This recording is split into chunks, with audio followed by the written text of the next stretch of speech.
Kita lanjutkan dialog jurnal pagi ini masih bersama Pak Tulus Abadi. Pak Tulus, Anda tadi mengatakan bahwa KPK sudah sangat-sangat logis ketika dia misalnya melihat atau menyidik kasus ini begitu. Apakah kemudian masyarakat juga atau konsumen juga bisa mengadukan ini ke KPK selain untuk menggugat secara perdata? Sangat bisa. Dan kemarin saya sudah bikin pernyataan di beberapa media bahwa pertama kami mendorong agar Angkasa Pura tidak melakukan ini sebenarnya sebelum itu, dan mendorong agar KPK mengusut kasus ini karena tadi ini penyalahgunaan uang negara. Sekalipun ada jaminan dari Kemenlu bahwa uang itu akan dikembalikan, atau sekalipun sekarang uang sudah dikembalikan. Persoalannya bukan seperti itu, bukan hanya mengembalikan dan segala macam, tapi bahwa PT Angkasa Pura II telah menggunakan uang negara tanpa prosedur yang benar. Ya, ini yang saya kira poinnya di situ. Ini yang saya kira tidak boleh dibiarkan. Sebelumnya ada kasus keterlambatan lalu kemudian BUMN yang satu ini memberikan dana talangan tidak?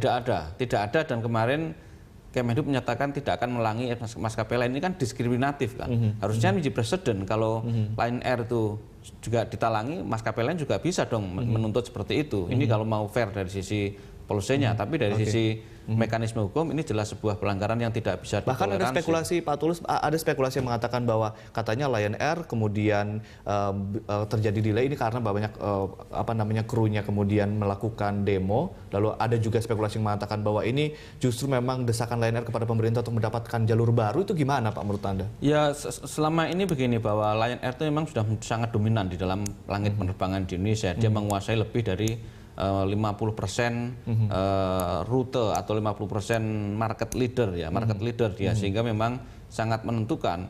Tetapi mestinya kan lagi-lagi kalau Kemenhub membuat standar misalnya bahwa satu rute itu harus punya 3,5 set cabin crew, mestinya tidak terjadi delay karena cabin crew-nya tidak ada atau lainnya. Karena selama ini kan dengan satu sisi dia terus mendatangkan pesawat baru baik sewa maupun beli, tapi tidak dimonitor apakah SDM-nya, sumber daya manusia siap atau tidak, terutama cabin crew-nya itu.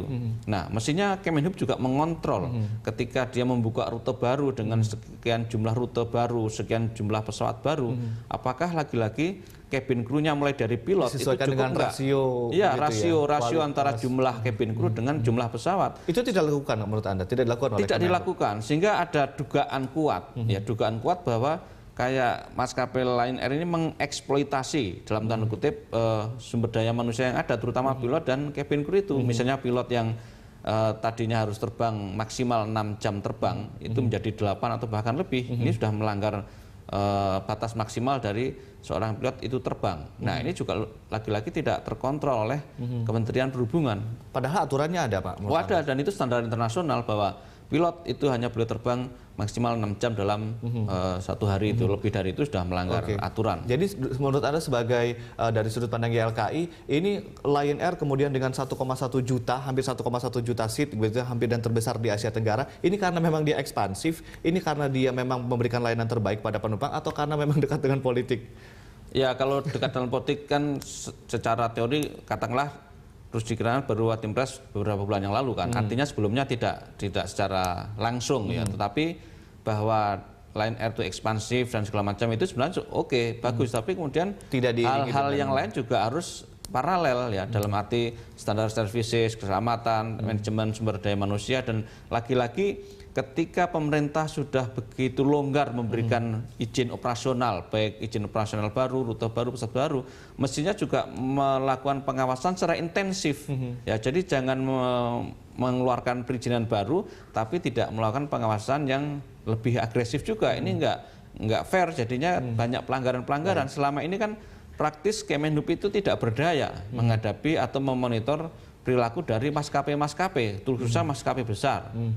Ya, ini yang saya kira sangat berbahaya sebenarnya dari sisi services dan atau bahkan keselamatan penerbangan. Sehingga saat ini, Bung, yang harus dicatat bahwa Indonesia sejak tahun 2007 itu rating keselamatannya itu nomor 2 ya menurut FAA. FAA itu standar keselamatan di Amerika. Kita kalah dengan Singapura, dengan Malaysia yang sudah ratingnya 1. Sejak 2007 sampai sekarang kita ratingnya nomor 2, dan artinya kita tidak bisa ke level internasional. Kita setara dengan negara-negara di Afrika, negara kecil, bahwa ratingnya nomor 2. Ini kan ironis sekali. Ada apa? Tapi dengan konflik-konflik yang terjadi saat kemarin, fenomena Lion Air ini kemudian juga tetap dipantau oleh lembaga-lembaga pemerintah itu, begitu ya Pak Tulus ya? Iya, sangat jelas kalau itu pasti, dan itu bisa membuat rating kita terus bertengger di angka 2, bahkan bisa turun. Kalau kita sudah di tengger rating ketiga sudah wassalam itu. Kalau rating 2 itu kita masih bisa terbang leluasa di domestik, tapi kita tidak bisa terbang ke rute internasional. Dan rute-rute gemuk, rute-rute padat kecuali gitu ya? mendapat izin khusus seperti Garuda misalnya itu bisa. Tapi kalau ratingnya masih 2, maka kita jangan mimpi untuk bisa ekspansi ke luar negeri. Baik, Pak Tulus, kalau kita lihat bahwa di industri penerbangan di Indonesia kan pesawat kemudian maskapai yang full service mungkin hanya ada beberapa, hanya ada Garuda Indonesia mungkin dan juga Batik Air mungkin ya. Sisanya adalah low cost carrier. Dan sisi lain adalah masyarakat Indonesia yang belum melek terhadap dunia penerbangan, belum melek terhadap servis dari dunia penerbangan. Apa yang harus dilakukan oleh masyarakat Indonesia khususnya konsumen penerbangan? Karena kalau kita lihat delay itu menjadi salah satu makanan sehari-hari kalau kita mau naik misalnya sebut saja airlines yang A, B, C yang kemudian low cost carrier gitu ya. Itu jadi kayak delay, ya udah kita siapkan 2 jam delaynya gitu, dihitung perhitungan perjalanan. Apa yang bisa dilakukan oleh masyarakat? Ya, dengan kondisi yang seperti ini sebenarnya kan masyarakat dalam arti sebagai konsumen yang selalu dinistahkan gitu ya, itu memang harus lebih antisipatif dalam menggunakan maskapai. Artinya sebisa mungkin sebenarnya jangan terlalu sensitif dengan harga. Ya, artinya jangan terlalu terprovokasi dengan harga murah dan segala macam. Mestinya memilih penerbangan yang punya reputasi baik, yang tidak sering delay atau menerantakan konsumennya. Banyak sebenarnya maskapai yang LCC tapi juga tepat waktu, misalnya kita sebut Citylink. Ya, Citylink itu bagus. Nah, ini saya kira kondisi seperti ini bisa menjadikan konsumen lebih cerdas dalam memilih penerbangan walaupun dalam kondisi yang memang sulit. Lagi-lagi karena kita bicara Lion Air itu menguasai hampir semua rute gemuk ataupun rute perintis, sehingga kayak tidak ada pilihan lain. Ya, ini memang agak sulit kalau konsumen disuruh memilih, karena kalau kita disuruh milih antara pesawat dan juga kapal laut atau kereta api, dalam kondisi praktis ya kita milih pesawat gitu. Ini yang saya kira menjadi tidak ada pilihan dalam tanda kutip, sehingga soal pilihan kemudian itu statement dari Pak Rusdi Kirana, kita akan membahasnya, dan juga mungkin Pak Tulus bisa memberikan rekomendasi kepada konsumen bagaimana tahapan-tahapan atau proses dan mekanisme ketika mereka ingin melakukan class action, apa saja yang harus dilakukan, administrasi apa, kemudian juga langkah-langkah apa. Begitu Pak Tulus, dan pemirsa tetaplah bersama kami.